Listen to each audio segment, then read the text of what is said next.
हमारी जितनी भी फाइनेंशियल जानकारी है, बैंक में, म्यूचुअल फंड में, इंश्योरेंस में, सब अलग अलग जगहों पे बिखरी पड़ी है ना? पर सोचिए, अगर इन सबको एक जगह, वो भी पूरी तरह सेफ तरीके से देखने का कोई रास्ता मिल जाए तो? रिजर्व बैंक ऑफ इंडिया ने इसी के लिए एक बहुत ही कमाल का एक क्रांतिकारी हल निकाला है। अच्छा, 1 मिनट के लिए जरा सोचिए कि इस वक्त आपकी सारी की सारी फाइनेंशियल इंफॉर्मेशन कहाँ है? क्या वो सब एक ही जगह पर है? शायद नहीं। असल में तो वो अलग अलग बैंकों, म्यूचुअल फंड कंपनियों और बीमा एजेंट्स के पास चारों तरफ फैली हुई है। और यही तो असली बात है। हमारी जो फाइनेंशियल लाइफ है ना, वो टुकड़ों टुकड़ों में बटी हुई है। और जब चीज़ें ऐसे बिखरी हों तो उन्हें एक साथ देखना और मैनेज करना बहुत बहुत मुश्किल हो जाता है। आप खुद ही देखिए, savings account, current account, FDs, ये सब बैंक के पास, म्यूचुअल फंड्स कहीं और, इंश्योरेंस पॉलिसीज किसी और के पास, एनपीएस का पैसा, जीएसटी रिटर्न्स, शेयर्स, बॉन्ड्स, ये सब अलग अलग जगहों पर मानो कैद हैं। अब इन सारे टुकड़ों को जोड़कर अपनी पूरी फाइनेंशियल पिक्चर एक बार में देखना, ये तो लगभग नामुमकिन सा लगता है। और देखिए, इस बिखराव की असली प्रॉब्लम तब सामने आती है जब हमें कोई ज़रूरी काम करना हो, जैसे मान लीजिए लोन के लिए अप्लाई करना है। तब क्या होता है, हमें इन सभी जगहों से अपने डॉक्यूमेंट्स, मतलब सारे के सारे कागजात खुद इकट्ठा करने पड़ते हैं। और ये प्रोसेस कितना धीमा और थका देने वाला होता है। तो इसी बड़ी चुनौती से निपटने के लिए भारतीय रिजर्व बैंक यानी कि आरबीआई एक नया और पूरी तरह से सुरक्षित फ्रेमवर्क लेकर आया है। और इस शानदार समाधान का नाम है अकाउंट एग्रीगेटर। अब ये क्या चीज़ है? इसे आप फाइनेंशियल डेटा के लिए एक नए जमाने के डिजिटल हाईवे की तरह समझ सकते हैं। अगर मैं आपको बिल्कुल सीधे साधे शब्दों में बताऊं तो अकाउंट एग्रीगेटर, या जिसे शॉर्ट में एए कहते हैं, वो आरबीआई से रेगुलेट होने वाली एक कंपनी है।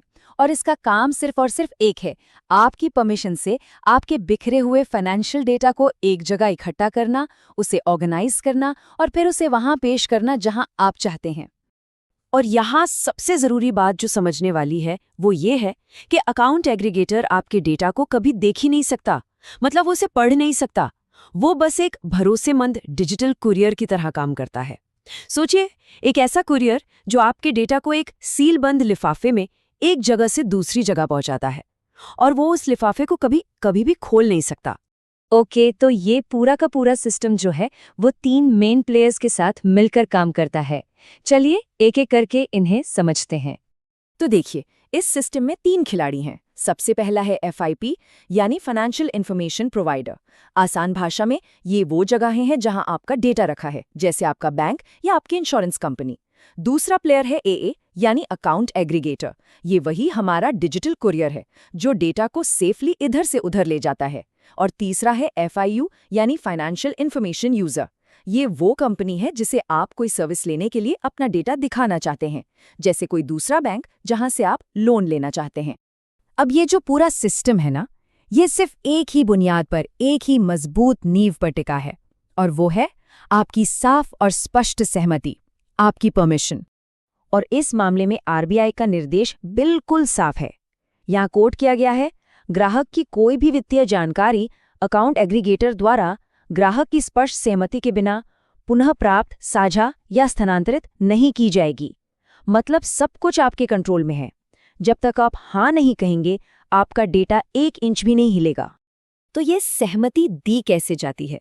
ये एक डिजिटल डॉक्यूमेंट के जरिए दी जाती है, जिसे कंसेंट आर्टिफैक्ट कहते हैं। समझिए कि ये आपकी एक डिजिटल परमिशन स्लिप है। इसमें सब कुछ एकदम साफ साफ लिखा होता है। कौन सी जानकारी चाहिए, किस काम के लिए चाहिए और कब तक के लिए चाहिए। और सबसे बढ़िया बात, पूरा कंट्रोल आपके हाथ में है। आप जब चाहें अपनी सहमति को वापस ले सकते हैं, एक क्लिक में। तो पूरा प्रोसेस काम कैसे करता है? बहुत सिंपल है। मान लीजिए आपने किसी सर्विस के लिए अप्लाई किया। आप अपने अकाउंट एग्रीगेटर के जरिए अपनी हाँ यानी सहमति देते हैं। अब एए आपकी ये सहमति लेकर आपके बैंक यानी फिब के पास जाता है। बैंक आपके डेटा को इनक्रिप्ट करता है, मतलब उसे कोड में बदल देता है और एए को दे देता है। और आखिर में एए उस इनक्रिप्टेड डेटा को सुरक्षित तरीके से सर्विस देने वाली कंपनी यानी एफआईयू तक पहुंचा देता है। ये सब सुनकर अच्छा तो लगता है, पर भरोसे का क्या? तो मैं बता दूं, इस पूरे सिस्टम की नींव ही विश्वास और सुरक्षा पर रखी गई है, और ये सुनिश्चित करने के लिए आरबीआई ने बहुत ही कड़े नियम बनाए हैं। आरबीआई का ये नियम तो खास तौर पर बहुत ज्यादा महत्वपूर्ण है। ये साफ कहता है कि ग्राहक से संबंधित वित्तीय जानकारी अकाउंट एग्रीगेटर की संपत्ति नहीं होगी। इसका सीधा सा मतलब ये है कि आपका डेटा आपका ही है, वो कभी भी किसी भी हालत में अकाउंट एग्रीगेटर की प्रॉपर्टी नहीं बन सकता। वो इसका इस्तेमाल अपने किसी भी फायदे के लिए कर ही नहीं सकता। और सिर्फ इतना ही नहीं, अकाउंट एग्रीगेटर्स पर कई और भी सख्त जिम्मेदारियां और पाबंदियां हैं, जैसे कि वो अकाउंट एग्रीगेशन के अलावा कोई दूसरा बिजनेस कर ही नहीं सकते, वो आपके डेटा को अपने पास स्टोर करके नहीं रख सकते, और सबसे ज़रूरी, वो कभी भी आपके पासवर्ड्स या पिन जैसी सीक्रेट जानकारी को एक्सेस नहीं कर सकते, बिल्कुल भी नहीं। तो ये सब हमें कहाँ लेकर जा रहा है?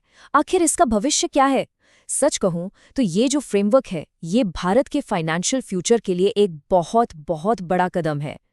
इसका जो सबसे बड़ा मकसद है, वो एक ऐसा इकोसिस्टम तैयार करना है जहां हमारा फाइनेंशियल डेटा पूरी तरह से सुरक्षित हो, बिना किसी रुकावट के शेयर हो सके, और सबसे बड़ी बात, ये सब कुछ सिर्फ और सिर्फ हमारी सहमति के आधार पर हो। और इसके फायदे? अरे फायदे तो बहुत दूर तक जाएंगे। सोचिए, लोन जैसी सर्विसेज तक हमारी पहुंच कितनी तेज और आसान हो जाएगी।